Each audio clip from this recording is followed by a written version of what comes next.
Bonsoir, bonjour, na balandi nyonso ya Bidor TV, ezala na Facebook, ezala na TikTok. Mama Bijou na ye kaka kosalela bino mwa annonce moke.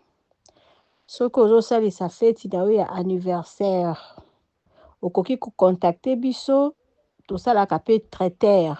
Mama Nadine aza wana, okoki koyebisa ye nombre de personnes oyo bozali, bakolamba, bamama baza wana, bakolambela yo. Donc, tosalaka pe traiteur.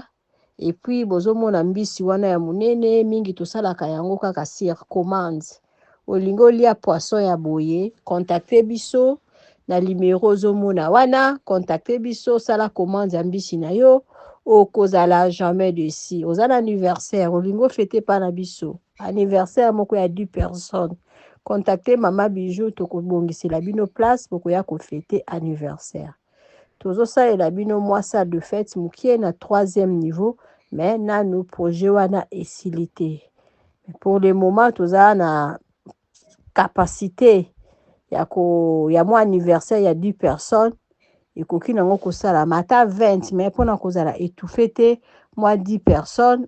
Oza na anniversaire na yo, soki po lingi bafungolela bino appartement numéro 1, soki muto azali te, nyonso tu ezali possible. Anniversaire na yo ekoleka na appartement et puis na véranda ekozala bien. Soko lingi Mama Nadine alamba tozali wana. Mbisi oyo ezali sur commande. Ozana besoin koya kolia mbisi wana, osaleli biso, contacter biso 2 jours avant et puis oye ofuti bongo na yo jour ekoki oye kolia mbisi na yo ou bien oye kozwa mbisi na yo. Soki posali commande okoki tokoki pe komemela yo yango emporter. Mbiso ezoliama na accompagnement ya kwanga pembeni na makimba pembeni. Mama Bijou alobi biso nde musala, toza na auberge na biso eza na Matonge na Irebu A37, olingo kende congé na kin.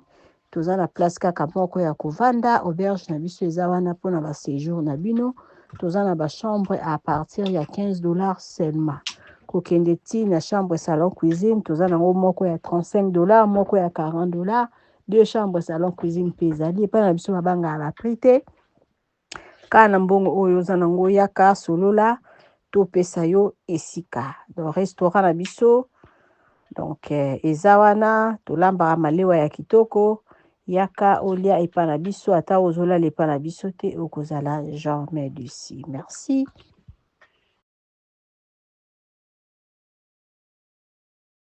Ngai bolimbisi na auberge na biso eza na Matonge na Irebu A37, tozalaka pe na boutique. Boutique na biso totekaka ba du verre, totekaka biloko nyonso to ya mike ya ba toilette, o ya maquillage, tout toza nango.